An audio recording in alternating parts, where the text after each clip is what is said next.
मैंने कहा रात को मैं तुम्हारे रूम में आऊँगी और तुम्हें पढ़ाऊँगी। आदिल भी शायद समझ चुका था मैं कमरे में क्यों आना चाहती हूँ।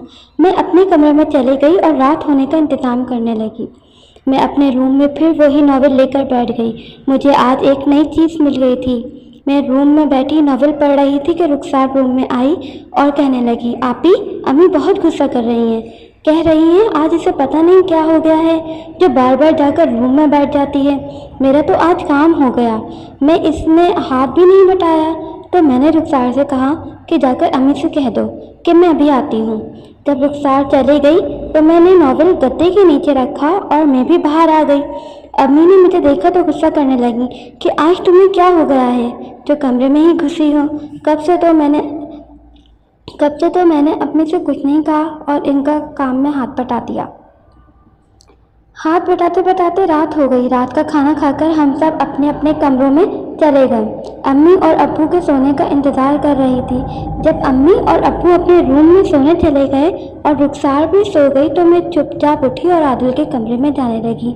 मैं आदिल के कमरे के पास गई तो आदिल का दरवाज़ा थोड़ा सा खुला था।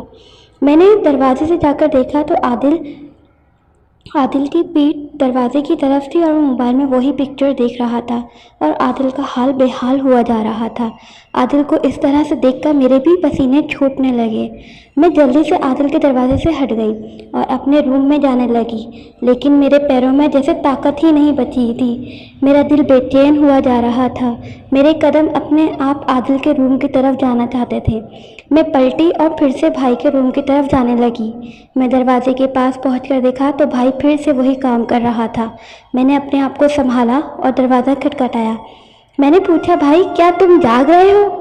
मेरी आवाज़ सुनकर भाई थोड़ा सा हड़बड़ाया और इसने जल्दी से मोबाइल से वह फिल्म हटाई और अपने आप को संभालने लगा और फिर बोला, आप ही आप आ जाएं। दरवाज़ा खोलकर अंदर गई तो भाई बेड पर बैठा था। अब भी इसके चेहरे से साफ पता चल रहा था कि वो क्या कर रहा था। मैं जाकर भाई के सामने बैठ गई। भाई नज़र झुकाए बैठा था। मेरी हालत भी शायद भाई से छुपी नहीं थी। मैंने कांपती हुई आवाज़ से भाई से पूछा, भाई क्या हुआ है? इतनी सर्दी में भी तुम्हें पसीने क्यों आ रहे हैं? तो भाई कुछ नहीं बोला। मैंने भाई के हाथ पर हाथ रखा और फिर कहने लगी, भाई तुम मुझे बता सकते हो जो तुम्हारी परेशानी हो? तो भाई कहने लगा कि मेरी परेशानी आपसे छुपी नहीं है। आप जानती हैं कि मुझे क्या परेशानी है और मैं भी जानता हूँ कि आप क्या चाहती हैं।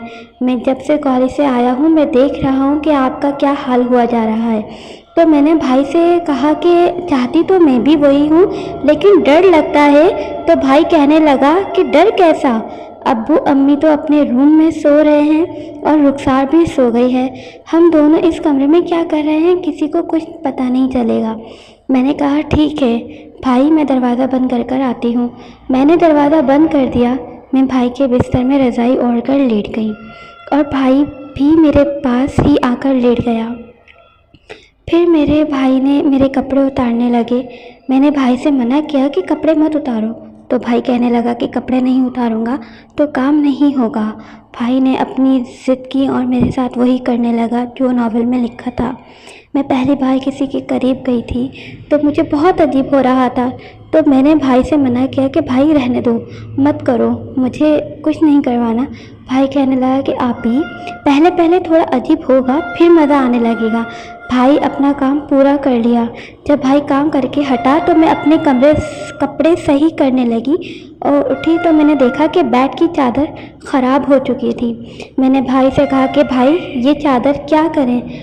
अब तो भाई कहने लगा कि तुम इसी वक्त ले जाकर धो दो, नहीं तो फिर सुबह अम्मी ने देख लिया तो काम ख़राब हो जाएगा। मेरा बिल्कुल भी दिल नहीं कर रहा था। मेरी हालत बहुत ख़राब थी। मेरा बदन दर्द से टूट रहा था, लेकिन अम्मी के डर से मैंने बेड से चादर उतारी और वॉशरूम में जाकर धोने लगी। मैंने चादर धोकर वॉशिंग मशीन में सुखाकर फिर से बेड पर बिछा दी और अपने रूम में सोने चले गई। मैं अपने रूम में गई तो रुखसार जाग रही थी। रुखसार मुझसे पूछने लगी कि आप कहाँ गई थी इतनी रात में? मैंने रुखसार से कहा, कहीं नहीं गई थी, वो मुझे इस टाइम वॉशरूम आ गई थी तो मैं वॉशरूम में गई थी। तो रुखसार मुझसे पूछने लगी कि आप ठीक हैं? तो मैंने कहा, हाँ मैं ठीक हूँ, बस थोड़ा दर्द है, सुबह तक वो भी ठीक हो जाएगा। फिर मैंने रुखसार से कहा, तुम तुम सो जाओ, मुझे अभी नींद नहीं आ रही। और मैं भी बिस्तर पर लेट गई और वहीं सब सोचने लगी कि आज भाई के साथ मुझे कितना मज़ा आया है, और सोचने लगी कि ऐसा मौका कब और दोबारा कब मिलेगा। और यही सब सोचते सोचते पता नहीं कब सो गई। सबसे पहले मैं भाई के रूम में गई, भाई को जगाने में भाई के कमरे में गई तो भाई कल वाली हालत में सो रहा था। भाई का पूरा बदन एकदम दूध जैसा सफ़ेद था। भाई की तरफ से मेरा नज़रिया बिल्कुल बदल चुका था। मैं भाई के पास जाकर बैठ गई और इसके बालों को सहलाने लगी और अपने हाथों से इसके गाल भी सहलाने लगी। भाई इतना बेखबर था कि इसे होश ही नहीं था। मैं क्या कर रही हूँ, मैंने घड़ी देखी तो 7 बज चुके थे। मैंने अपने भाई का हाथ हिलाया और उसे जगाने लगी।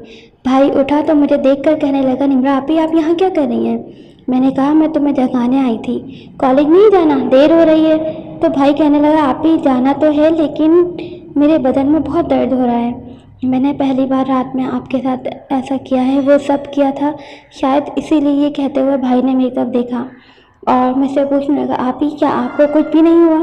तो मैंने कहा, भाई मेरा तो आपसे भी ज़्यादा बुरा हाल है, बिस्तर से उठा ही नहीं जा रहा था।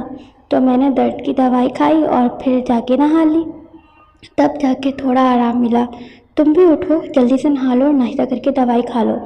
तो भाई कहने लगा, आपी मुझे बिल्कुल नहीं नहाना है, इतनी ठंड हो रही है, इतनी सुबह मैं नहीं नहा सकता। तो मैंने कहा कि तुम्हें नहाना ही पड़ेगा। तो भाई कहने लगा, ठीक है अभी मैं नहा लेता हूँ, लेकिन मैं आज कॉलेज नहीं जाऊँगा, आप अम्मी को समझा देना।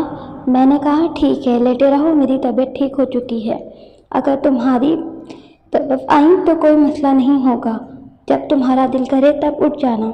तो भाई फिर से सो गया और मैं अपने कमरे में चली गई, क्योंकि मैं नाश्ता कर चुकी थी और अम्मी अब्बू अभी उठे नहीं थे और मुझे नींद भी बहुत आ रही थी, क्योंकि सारी रात मैं बदन दर्द के मारे सो नहीं पाई थी। मैं जैसे ही बिस्तर पर लेटी तो सो गई, क्योंकि दवाई खाने और नहाने के बाद मुझे आराम मिल गया था।